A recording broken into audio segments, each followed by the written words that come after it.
If you've ever felt guilty about faking being sick to get out of trouble, wait till you see Rayo Vantica.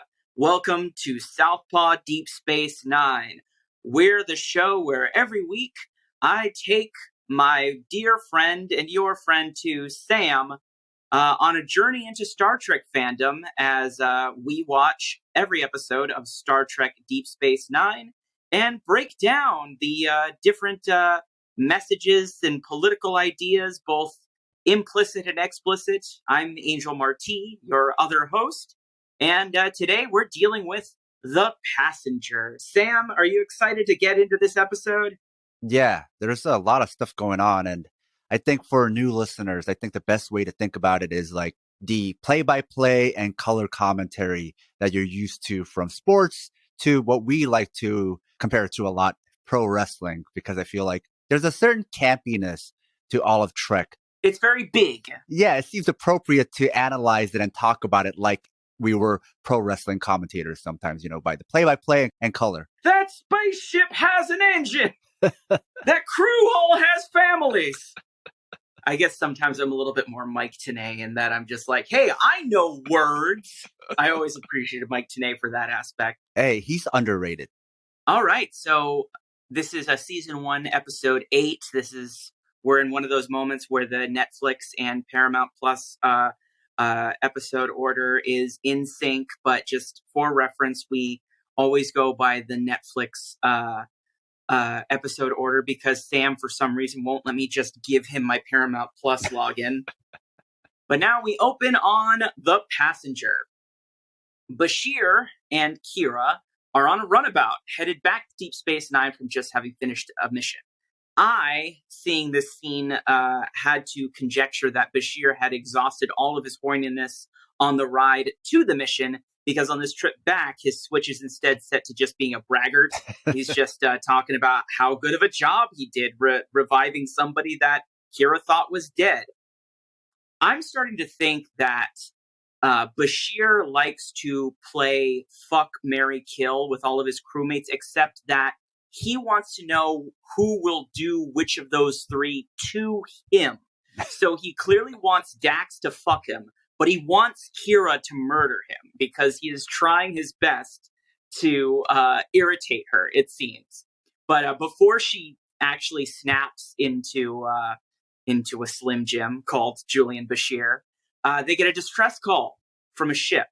Like what always happens in Star Trek, no matter what, they are the only ship close enough to respond. So they go and they find a ship that is completely disabled, everything's on fire, and they rescue a woman played by veteran Trek and Babylon 5 actress Caitlin Brown. There's my Mike Tenay moment, because that was instantly like when I saw her, I was like, oh yeah, she played Natoff on Babylon 5. She says that there's no other life form on board. Her other pilot's dead, but Bashir picks up on his tricorder a life form behind the door.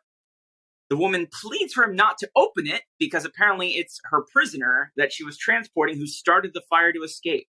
But of course, because Bashir, as a doctor, is beholden to life above all else, opens the cell, and they put out all the fires.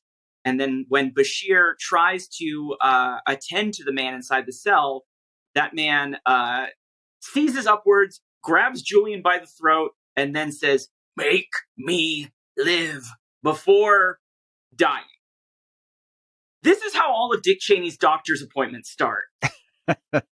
That's the first thing that jumped to mind here. But Sam, what are your thoughts so far as we on this cold open? Well, first, it gave me a new wrinkle on Bashir is I think he might be best described as just a narcissist, right? Yeah. A lot of narcissists are also predators. So now I've seen the narcissistic side of him. And it's like, oh, okay, it all makes sense now. But secondly, actually thinking about this cold open in hindsight, after having completed the show, I actually appreciate it more because there's actually a lot of foreshadowing I didn't get when I first watched it. And then now hearing you give the play-by-play again, I'm like, oh, that makes so much more sense. They were giving you all these clues from the beginning. In hindsight, it actually is better than you first remember. So after the credits, we get back to Deep Space Nine, where Dr. Horny has retreated to the Horny Cave, aka the infirmary, and he revives the woman from the rescued ship, who is Tai Kajata from Kobliad Security, which Kobliad Security also very much sounds like a company Dick Cheney would be on the board of directors for, but apparently that's the name of their species. So Kajata's prisoner, the man who wanted Bashir to make him live, was a man named Vantika, Rayo Vantika. And even though Bashir certifies him dead, Kajata is very dubious and wants to make sure, going so far as to ask if Bashir is sure that the body they have in the morgue is the same body that died on the ship. So, who is Vantika, besides the person who's able to fake his own death? Why is he able to fake his own death multiple times? Turns out he was a man of science who killed others to prolong his own life. So we cut to Quark. And we see that Quark picks up Bashir's slack in this episode by being the horny one, by hitting on Jadzia as she gets a drink.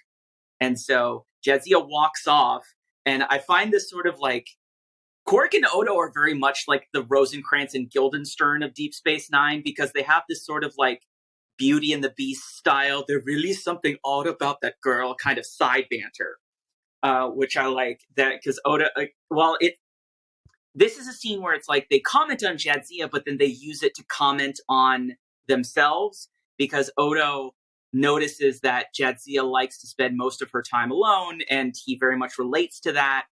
And then Quark talks about obviously being very lusty after Jadzia.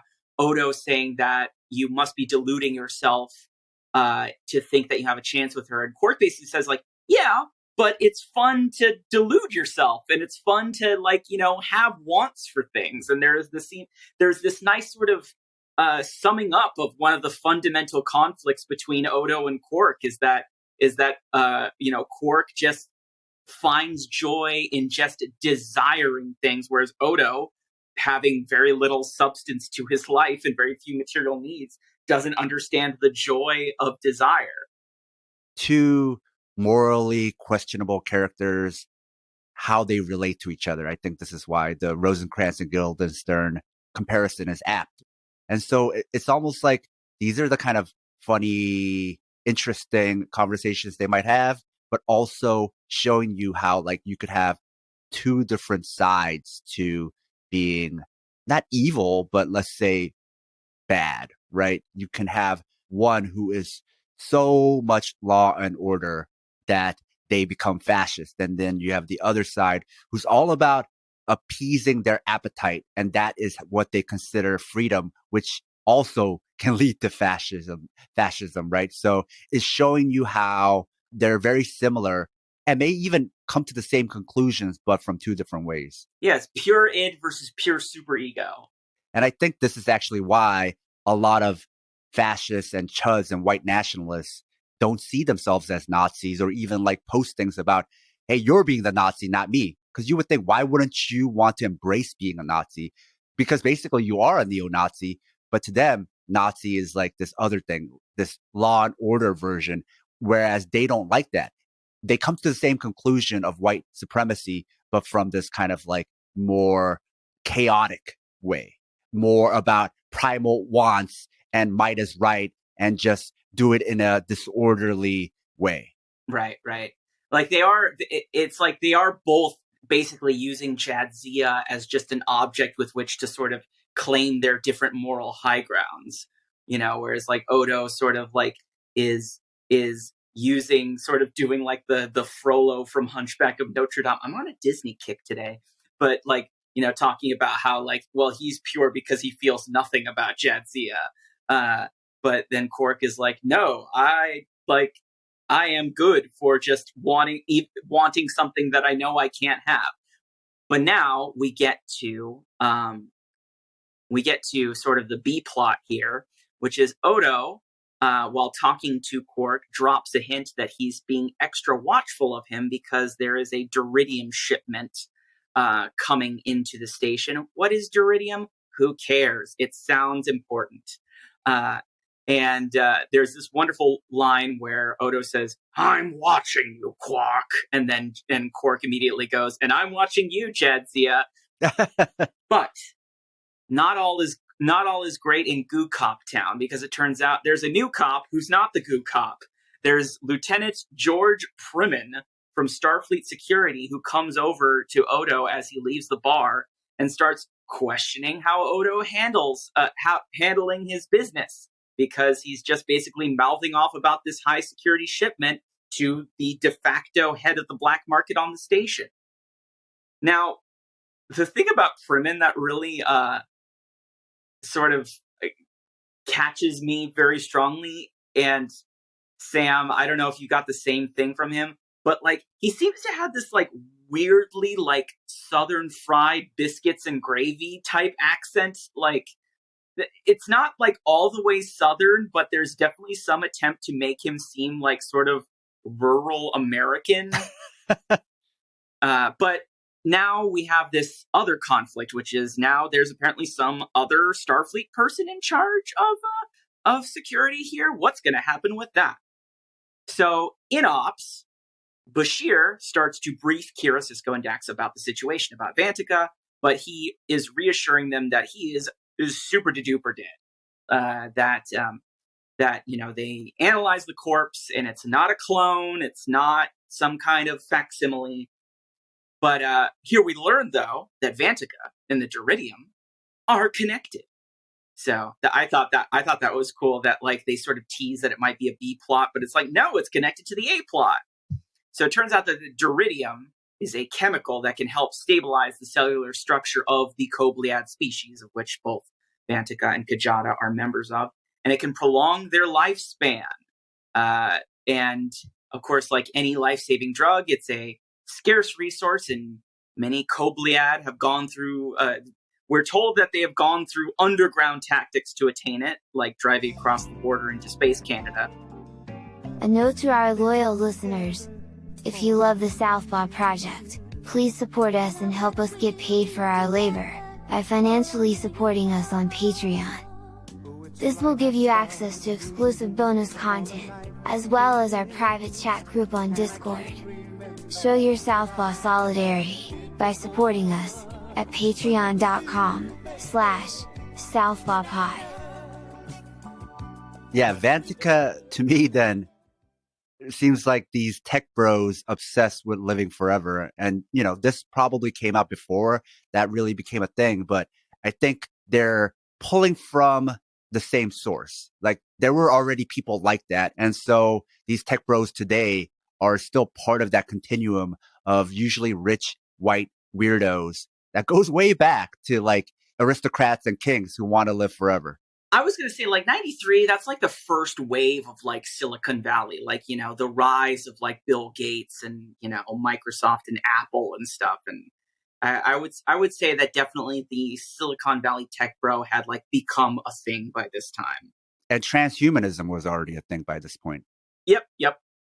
That's true. We already had the Borg, the Borg are already a part of Star Trek lore at this point. So yeah, we're definitely able to, you're right. It's like, this is the kind of thing where it's like, it's not that science fiction is like is prophetic, but it's more just like able to actually give a comment on what's going on now and then extrapolate correctly into the future. Or if it's correct, we remember it. If it's not, we forget it. So Jadzia says that Kajata and Vantika were, in a way, as intimately connected as any two people could be because of their deep grudge, which seems to make Bashir internally change his mind to wanting Jadzia to both kill and fuck him. I don't think the order matters.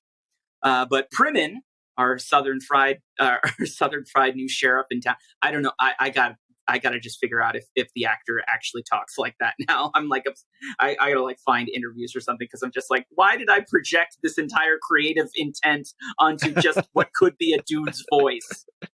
So he arrives on ops to meet with Sisko for a briefing, and Kira is not happy that there seems to be some new threat to Odo's authority.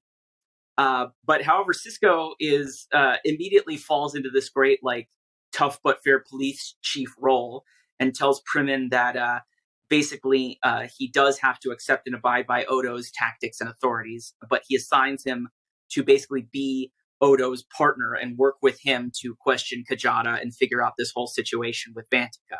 So we do get, this is like basically Lethal Weapon, this episode, because it's just like, you got to work with this guy. Good cop, bad cop.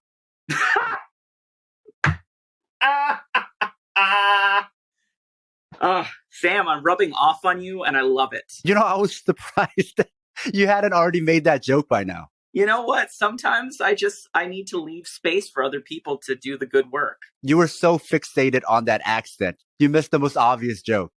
So I think here's the thing that like makes Primin seem so Southern to me, because he goes into Odo's office and apologizes for like, challenging his authority. And he's specific wording. He says like, this is your bailiwick.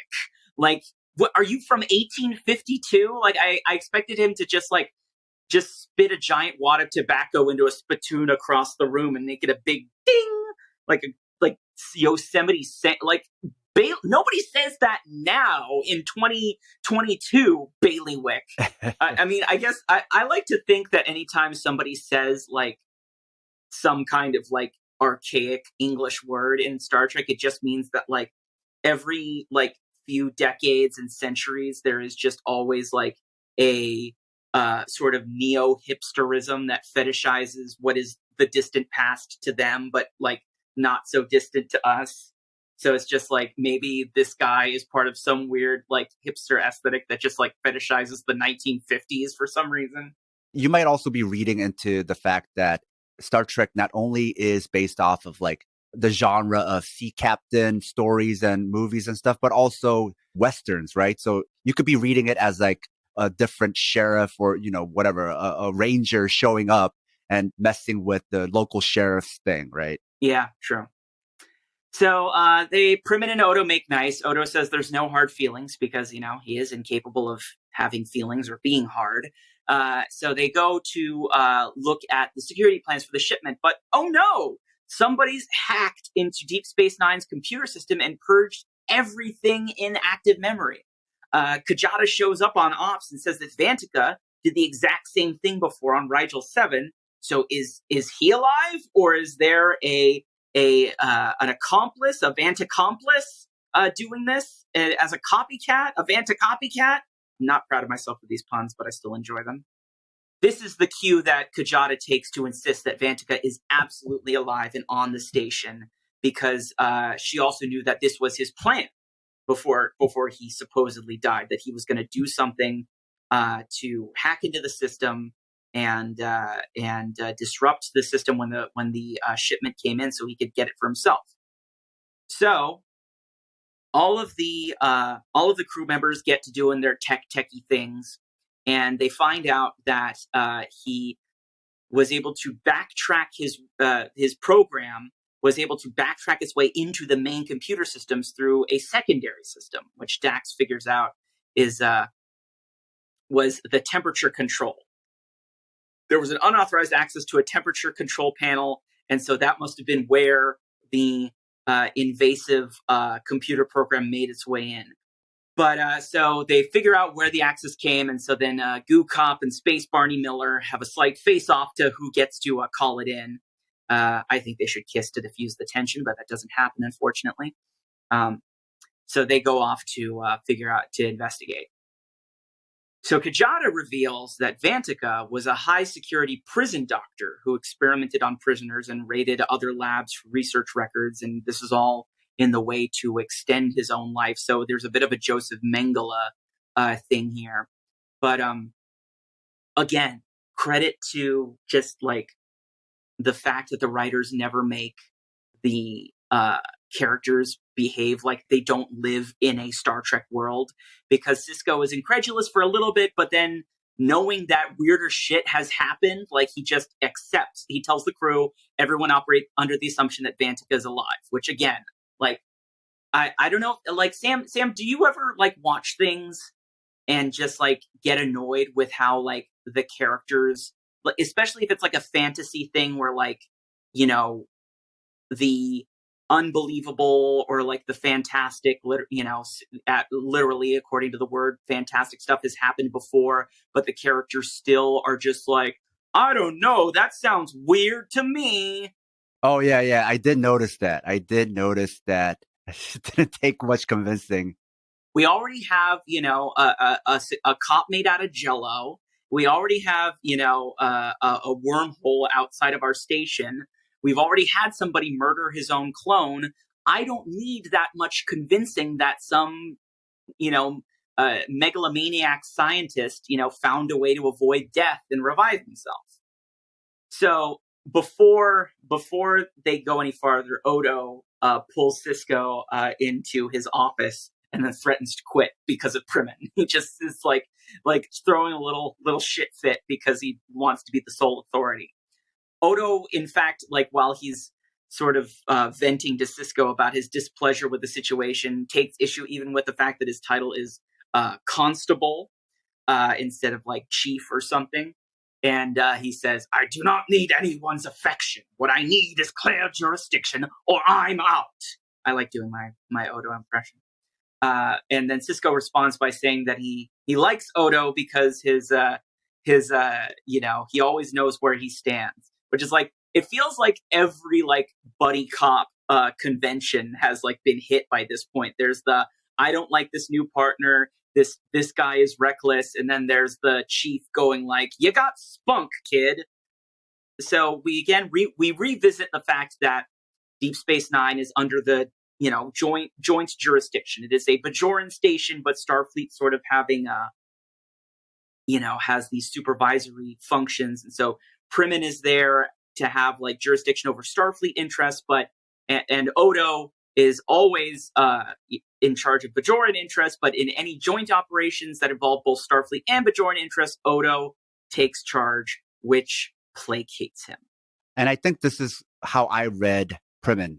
He's a tool for this scene, really, because in this scene, we get it explicitly stated how Odo must consider Starfleet interests, which is not the same as Bajoran interests, right? So it makes me think about how the US takes over certain countries because they want it for the shipping lanes, and they'll take OPCON.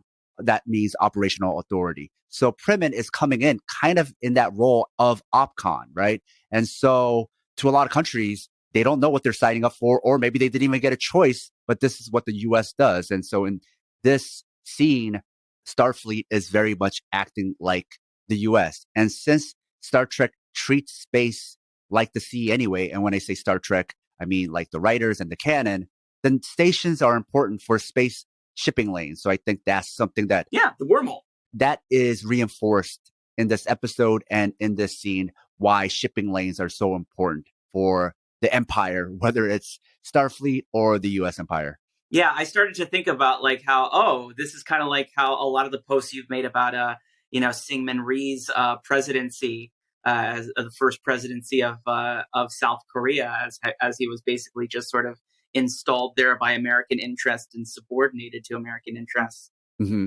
As we go into the investigation, Dax reports to Cisco that someone tried to break into the cargo bay in Kajada's ship, and this happened after they had been docked. So somebody, after Vantika supposedly died, has broken into the cargo hold looking for something.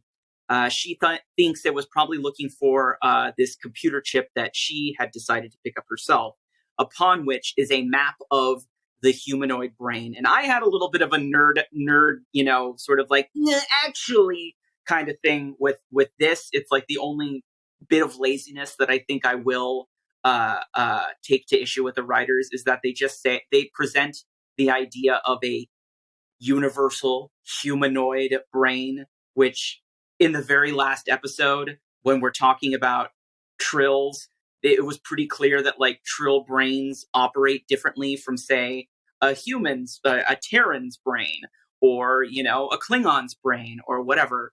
So to me, I was just like, the science is a little sketchy there. But then I realized that if I heard somebody else making that same argument, I would get really annoyed with him and think that he was being an insufferable nerd. So shut up, me. The writers have no idea about this, but humanism has been problematic since inception for the colonized people, because humanism is always based around European white people, right? So there's always been this like projection of modeling what is human around the European. So I don't think they're directly making that connection, but I think you could draw that kind of parallel of like, what are you modeling the human brain off of? Maybe in this case, it's like actual Earth humans. Is that the main model? And then all the other humanoids have to fit into that model. You know, you could think of it in that way, in this like colonial framework. I did bring up Joseph Mengele before, but there is sort of a very subtle sort of eugenic undertone to everything that we learn about Vantika's science research. That's not like it, which is good that they don't hit us over the head with a Nazi parallel, because they do that often. They do very obvious Nazi references elsewhere in Trek. So they can pump the brakes on it here for a moment. If you love the Southpaw Project, please support us and help us get paid for our labor by financially supporting us on Patreon. It'll help us supplement the cost of running this project, the incredible time and energy we put into it 7 days a week, and you'll be giving us some breathing room, not only to juggle Southpaw with our day jobs, but also to expand Southpaw into other areas. Show your Southpaw solidarity by supporting us at patreon.com/southpawpod. So then we cut to Quark's, where it's after hours, and Quark dismisses the remaining cleaning crew and is now alone in his bar at, I wrote in my notes at night, but quote unquote at night, because it's always night in space. But now, Quark is alone in his bar after hours, which then is a pretty universal signal in horror and fantasy tropes of he dead. He is accosted by an all black, clad in all black, whispering assailant, asking if Quark had arranged the mercenaries that would help him, like they had previously discussed.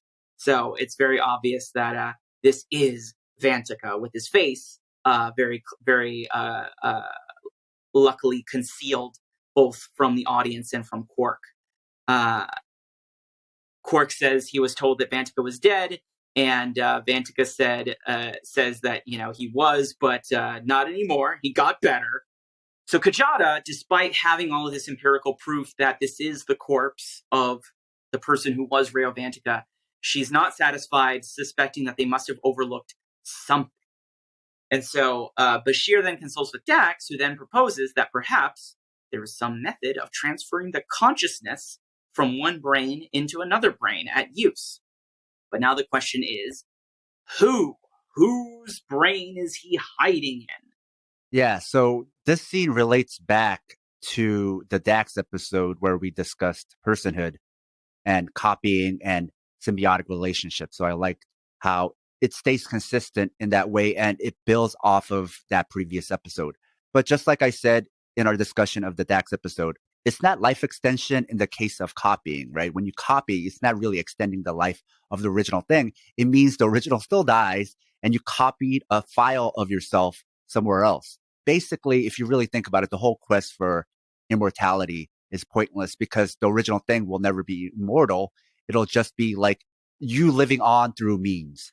No, I like that. That's sort of like both Dax and this episode just sort of are continuing meditations on like, what does it mean to be dead and be alive? Like, when does one life end and another life begin? So Jadzia and Bashir bring their theory to Sisko, Odo, and Primin, and Odo suggests that in the meantime, until they can confirm that indeed Vantika has planted his consciousness in somebody else's brain, because Kajada seems the most likely suspect because she was the closest to Vantika, and because we already have the suspicion about her being asleep the previous night while the assailant attacked Quark.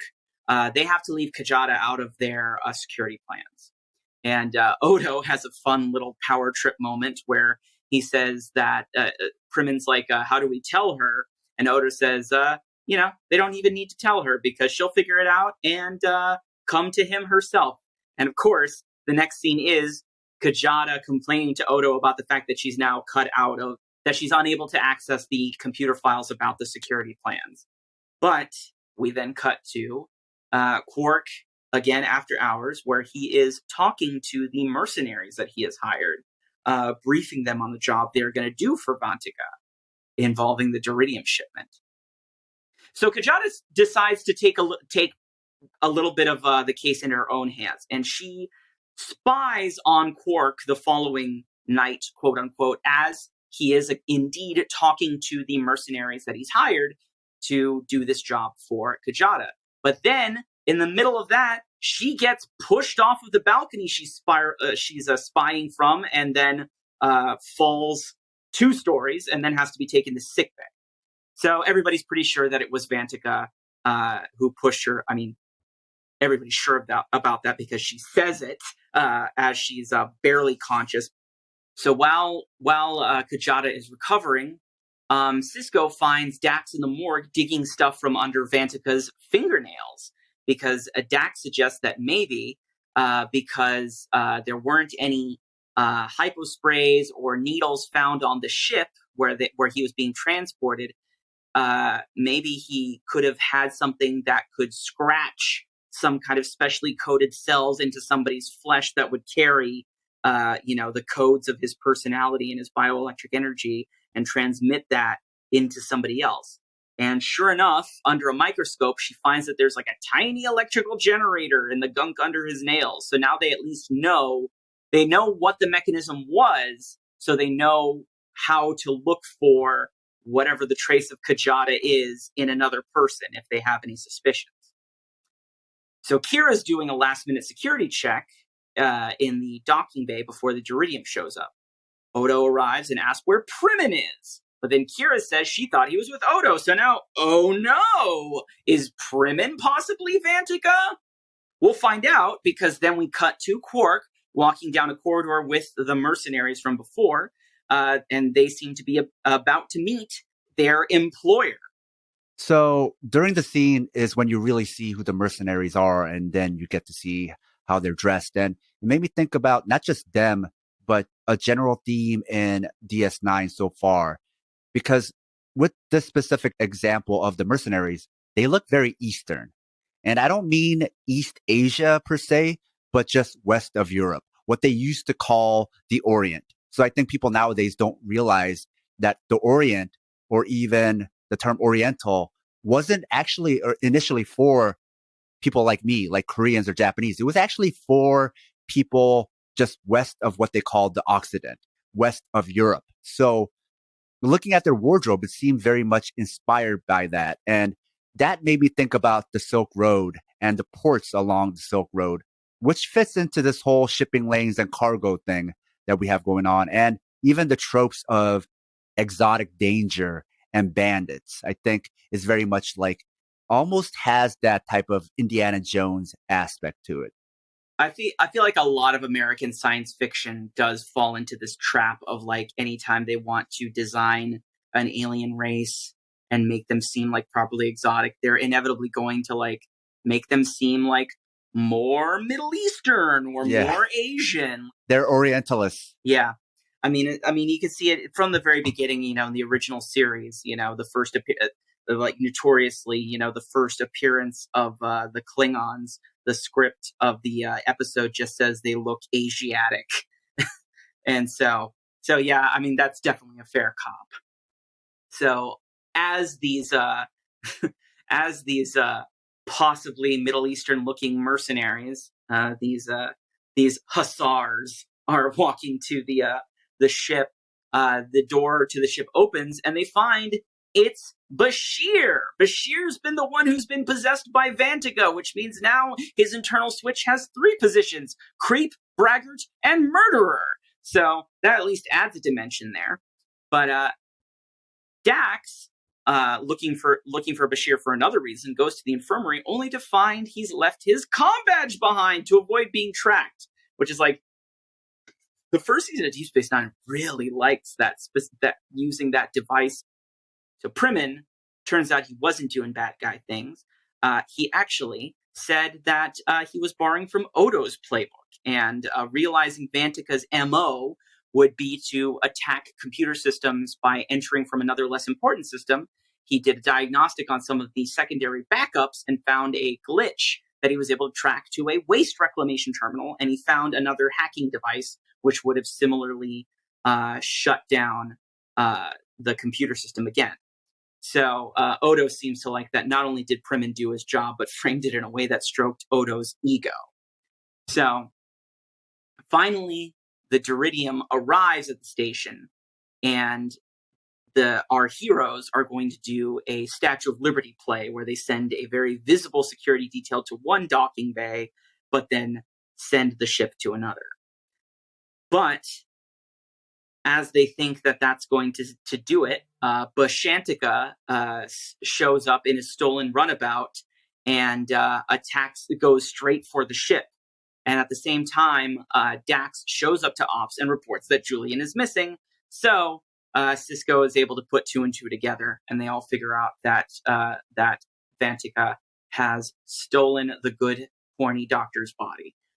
So we find out that the basic plan was that if Vantika's hacking had gone on as planned, they would have been able to use the stolen runabout to steal the Duridium and then warp off, scot-free. But because Lieutenant Biscuits and Gravy was able to find the hacking device, they're now able to lock a tractor beam onto Vantika's ship before they can escape. So Vantika, now in a desperate play here, basically holds his own body hostage. And he says that, okay, if I take this ship to warp while you still have me caught in this tractor beam, the ship's going to blow up and kill your doctor and me along with it. Are you willing to take that chance? Cisco is able to sort of vamp for time as Jadzia, having realized how the whole tech mechanism of Vantika's brain hacking works. She's able to modulate the perambulators or something to do whatever. She's basically able to send like an electrical pulse through the tractor beam that can shut down Vantika's control of Bashir. And so when they finally do it, though, Bashir, Alexander Siddig, God bless him, when he gets zapped by this brain wave thing, he does this like body thrashing thing that it is delightfully silly. Well, the whole like acting of the actor who plays Bashir as this possessed person was very silly and kind of funny. He delivers everything, like every word is dripping with evil. Like it almost sounds like, if the intention was to make him sound like somebody else is trying to talk to him through his brain, I think it worked. But otherwise, it just kind of sounds like your like best friend's elementary school kid playing the villain in like a school play. So it is actually I did find a little bit of a funny little behind the scenes fact about that. So this is from Memory Alpha. So all of Alexander Siddig's original on-set dialogue as Vantika in the episode was dubbed in post-production. Rick Berman commented, quote, "We had a very odd experience on the show. Siddig made a choice of a voice that didn't work for us. It was too Bela Lugosi-like, and we replaced his entire part with him again, but we had him do it in a different way. We didn't really know if it would work or not, but it was fun." Now I want to hear those scenes with the original audio recorded on camera, because that would have been amazing. It's like, "Are you willing to blow up the ship, Captain?" Well, in general, I feel like the acting on DS9 is much more over the top, and I feel like overacting than the Next Generation, which kind of adds its own kind of fun to it and camp to it. It very much is more campy than the Next Generation because of that. There's not much plot after this. They're able to zap Vantika out of Bashir's brain, and they put it into something that looks like a decorative ashtray, and then spent zero money on it. Yeah, it's kind of cute. It like looks like a coaster or something, and then Kajada just destroys it. The end. Good. So, all right, great. No business left unresolved. Well, I just want to say that I'm so excited for next week's episode, because the next one is going to be Move Along Home, which is for any of you listening who have seen the episode before, it's just a delightful, silly little piece of Trek. I mean, some people say that it's a bad episode. I disagree. Some people say that it's like when they talk about like skippable episodes of like season 1, sometimes people will include this. I disagree with that. I think it's still a good episode, but it is undisputably very silly. So we're going to have a lot of fun with that. A silly DS9 episode? I can't imagine. I can't imagine. We have a lot of fun here on Deep Space Nine. So if you like Southpaw and you like Southpaw Deep Space Nine, please support all of our work by looking us up on Patreon. That's www.patreon.com/southpawpod. Kick in as little as $4, and you can, every month, you can become a member of our Discord, and you can get all different little bonus posts and pieces of content. And also, of course, you'll support all the other great sub-series in the Southpaw Network, like Fight Study, Pride Never Die, Working Stiff Radio. Again, that's patreon.com/southpawpod. In the meantime, until next week, da-na-na-na, da